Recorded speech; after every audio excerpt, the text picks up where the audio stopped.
प्रेम प्रति तहि कपि भजे, सदा धरे उर ध्यान। तेहि के कारज सकल शुभा, सिद्ध करे हनुमान सियापति राम। जय जय राम मेरे प्रभु राम, जय जय राम। पवन सुत हनुमान की जय। नमस्कार मित्रों, आज हम उपस्थित हुए बजरंग बाण के बारे में बजरंग बाण के बारे में बात करने के लिए। आज हम आपको बताएंगे बजरंग बाण हमारे सनातन धर्म में महत्वपूर्ण क्यों है और बजरंग बाण का पाठ क्यों करना चाहिए, बजरंग बाण के पाठ करने का क्या नियम है, कैसे संकल्प ले और किस समय पाठ करने से बजरंग बाण सिद्ध हो जाता है, आदि इसी बात के बारे में आज चर्चा करेंगे। बजरंग बाण सनातन धर्म में बड़ा मान्यता है। हनुमान जी एक ऐसे देवता हैं और देवता के रूप में पूजे जाते हैं जो अपने भक्तों की तुरंत ज्यादा देर नहीं लगाते, अपने भक्तों की मनोकामना को पूर्ण करने में ज्यादा समय नहीं लगाते हैं और सभी प्रकार के भय और डर से मुक्त कर देता है जो व्यक्ति हनुमान जी की आराधना करता है। हनुमान जी की आराधना में हनुमान चालीसा तो प्रमुख है ही। हनुमान चालीसा के बिना हनुमान जी की आराधना ही नहीं हो सकती। परंतु हनुमान चालीसा के बाद एक ऐसा पाठ भी है जिसको करने से हनुमान जी तुरंत प्रसन्न हो जाते हैं और प्रसन्न होकर मनवांछित फल भी देते हैं और सभी प्रकार के विघ्न बाधाओं को दूर करके हनुमान जी अपने भक्तों को भयों से मुक्त कर देते हैं, यानी कि निर्भय कर देते हैं। बजरंग बाण को हनुमान जी की आराधना का और आशीर्वाद को प्राप्त करने के लिए सबसे प्रमुख और अचूक उपाय माना जाता है, क्योंकि बजरंग बाण प्रभु श्री राम के भक्त हैं और बजरंग बाण में हनुमान जी को भगवान श्री राम की शपथ दिया जाता है कि हे प्रभु, आपको भगवान श्री राम का शपथ है, आप हमारे कार्य को संपन्न कीजिए, हमें निर्भय कीजिए। इसलिए उनको भगवान राम का सौगंध दिया जाता है। जब आप हनुमान जी को भगवान का शपथ देते हैं तो हनुमान जी अवश्य ही आपके वशीभूत हो जाते हैं और आपके कार्य को कराने के लिए तत्पर हो जाते हैं। बजरंग बाण में एक दोहा है, भूत प्रेत पिशाच निशाचर, अग्नि वैताल काल मारी मर, इन्हें मारू तो शपथ राम की, राखू नाम मर्याद नाम की, जनक सुता हरिदास का आबो, ताकि शपथ विलंब न लाभो, पर उठू उठू चलु तो ही राम दुहाई, पाय परो कर जोड़ी मनाई। इस प्रकार से इस दोहे से हनुमान जी को भगवान श्री राम का शपथ दिया जाता है कि प्रभु, हे हनुमान जी, हे बालाजी सरकार, आप भगवान श्री राम के परम भक्त हैं और आपको भगवान का सौगंध है कि आप हमारे कार्य को संपन्न कीजिए। अब बात करते हैं कि बजरंग बाण को कैसे पाठ किया जाए, बजरंग बाण के पाठ करने का क्या नाम है। तो सबसे पहले पाठ प्रारंभ करने से पहले भगवान गणेश का ध्यान करना चाहिए, क्योंकि भगवान गणेश सभी प्रकार के विघ्न को हरने वाले हैं, विघ्न हरता है। और उसके बाद भगवान श्री राम सीताराम जी का ध्यान करना चाहिए। उसके ध्यान करने के बाद जो है आप हनुमान जी का ध्यान करना चाहिए। सबसे पहले हनुमान जी का पाठ करें, हनुमान चालीसा का पाठ करो। हनुमान चालीसा के पाठ करने के बाद अपनी मनोकामना को पूरी करने के लिए अपने मन में मनन करें। उसके बाद संकल्प ले, जितना पाठ आपको करना है, कम से कम 108 पाठ तो आपको करनी ही चाहिए। उसके बाद सबसे पहले हनुमान चालीसा का पाठ कर लेना चाहिए। हनुमान चालीसा के पाठ करने के बाद बजरंग बाण का पाठ करना चाहिए।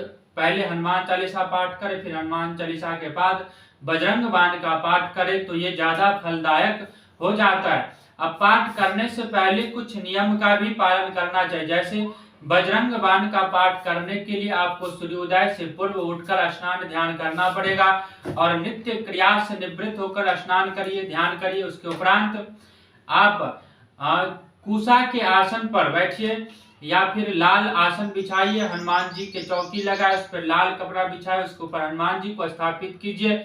उसके बाद आप जो है पाठ से पहले संकल्प लीजिए। फिर यदि लाल आसन हो तो ठीक है, या कुशा आसन, दोनों में से एक आसन को बिछाए, उस पर बैठिए और बैठने के बाद पहले हनुमान जी की पूजा करें, धूप दिखाए, दीप दिखाए, नैवेद्य दीजिए, प्रसाद आपने जो लाया है, जो प्रबंध करा है उसका भोग लगाइए, नैवेद्य का भोग लगाइए, माला पहनाइए।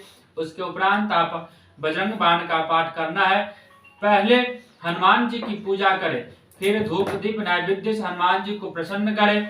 उसके बाद जितने पाठ आपको करना है, आप संकल्प ले रखे हैं मन में कि हमें इतना पाठ करना है। देखिए, पाठ के बीच में ये नहीं कि 2 पेज पढ़ लिया और फिर छोड़ दिया, नहीं, आपको संपूर्ण पेज पढ़ना है, पूरा पेज पढ़ना है, पूरा एक बार में पाठ करना है आपको। और पाठ करने के बाद एक दिन में 4 पाठ करते हैं या 5 पाठ करते हैं तो आपके पास रुद्राक्ष की माला होनी चाहिए, और रुद्राक्ष की माला पर जितने पाठ आप करते हैं उसने काउंट कीजिए।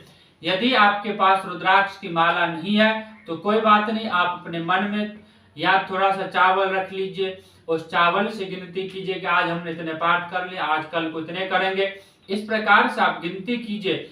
फिर उसके बाद जो सबसे ज्यादा महत्वपूर्ण है वो है आपके शब्दों का उच्चारण।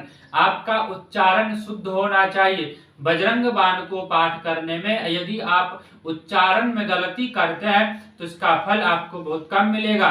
ऐसा नहीं है कि फल नहीं मिलेगा, पर फल तो मिलेगा पर कम मिलेगा। इसलिए उच्चारण का 100% ध्यान रखें। इस दौरान हनुमान जी के प्रसाद के रूप में आप चूरमा, लड्डू या अन्य मौसमी फल का भोग लगाने चाहिए। अब बात करते हैं बजरंग बाण का पाठ कर किस प्रकार के समस्याओं से मुक्ति या निजात पा सकते हैं, मुक्ति पा सकते हैं या निजात पा सकते हैं। तो सबसे पहले विवाह में आने वाली बाधाओं को दूर करने के लिए यदि कोई कुमारी कन्या है या कोई कुमारा लड़का है, उम्र ज्यादा हो रहा है, विवाह नहीं हो पा रहा है, विवाह होने में बहुत सारे अड़चने आ रही है, तो इस प्रकार के मंगल काम में आने वाली अड़चनों को दूर करने के लिए आप, यदि आपके विवाहित जीवन में भी कोई समस्या आ रही है तो हिंदू धार्मिक मान्यताओं के अनुसार कदली पेड़ के नीचे यानी केले के पेड़ के नीचे बैठकर बजरंग बाण का पाठ करने से आपको लाभ अवश्य मिलेगा। इसे हनुमान जी का आशीर्वाद प्राप्त होगा और जीवन सुखमय बनेगा। उसके बाद बात करते हैं ग्रह दोष से मुक्ति के लिए। यदि आपके जन्म पत्रिका में या जन्म कुंडली में किसी प्रकार का ग्रह दोष लग रहा है, मौजूद है, तो आपको नियमित सूर्योदय से पूर्व उठकर पहले हनुमान चालीसा का पाठ कीजिए, फिर बजरंग बाण का पाठ करना आपके लिए लाभदायक हो सकता है। इस दौरान आटे से बना दिया जलाना ना भूले। आटे से चौमुखी दिया बनाकर आप हनुमान जी के शरण में जाकर चौमुखी दिया बनाना चाहिए और चौमुखी दिया लगाना चाहिए। इससे आप हनुमान जी बालाजी सरकार जल्दी प्रसन्न होते हैं। उसके बाद बात करते हैं गंभीर बीमारियों से निजात पाने के लिए आप बजरंग बाण का पाठ कीजिए। जैसे कि किसी भी प्रकार की गंभीर बीमारियां हो, जैसे कि अल्सर होना, कैंसर, लीवर में दिक्कत आदि बीमारियों से निजात पाने के लिए यदि आप राहु काल के समय हनुमान जी के कुल 21 पान के पत्तों की माला चढ़ाते हुए बजरंग बाण का पाठ करते हैं तो आपको इस बीमारियों से मुक्ति अवश्य मिलेगी। राहु काल का समय ध्यान रखिए। राहु काल का पिछले वीडियो में कौन से दिन राहु काल कितने बजे पड़ता है वो वीडियो हमने बना रखा है, तो इस बात पे ध्यान रखें। यदि आप बीमारी से ग्रसित है, बड़े भयंकर बीमारी से ग्रसित है, जैसे कि कैंसर हो गया, लीवर हो गया, लीवर में दिक्कत है, सिरोसिस है, लीवर सिरोसिस है, लीवर फाइब्रोसिस है, किसी भी प्रकार की समस्या है तो आप बजरंग बाण का पाठ राहु काल में 21 पत्तों पान के पत्तों का माला बनाइए और हनुमान जी को अर्पित कीजिए। अब बात करते हैं कार्य क्षेत्र में सफलता के लिए क्या करना चाहिए। यदि आप कार्य क्षेत्र में किसी प्रकार की समस्या का सामना कर रहे हैं तो आपको मंगलवार के दिन खास तौर से व्रत रखकर हनुमान जी की पूजा अर्चना करने के बाद बजरंग बाण का पाठ करना चाहिए। इस दिन हनुमान जी को एक नारियल चढ़ाए और किसी लाल कपड़े में लपेटकर घर के एक कोने में रख दे। इससे आपके कार्य क्षेत्र में आ रही सभी प्रकार के बाधाओं से दूर हो जाएगा। उसके बाद बात करते हैं गंभीर वास्तु दोष दूर करने के लिए।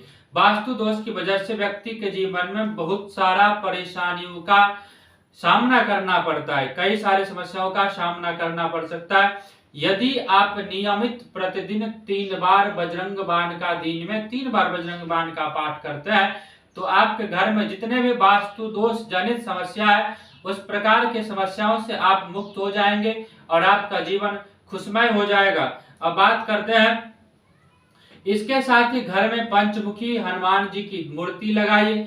यदि आपका घर दक्षिण मुखी है तो आपको बजरंग बाण का पाठ अवश्य ही करना चाहिए और दिन में प्रत्येक सुबह, दोपहर और शाम को करना चाहिए। समय अपने अनुसार फिक्स कर लीजिए, नियत समय पे होना चाहिए।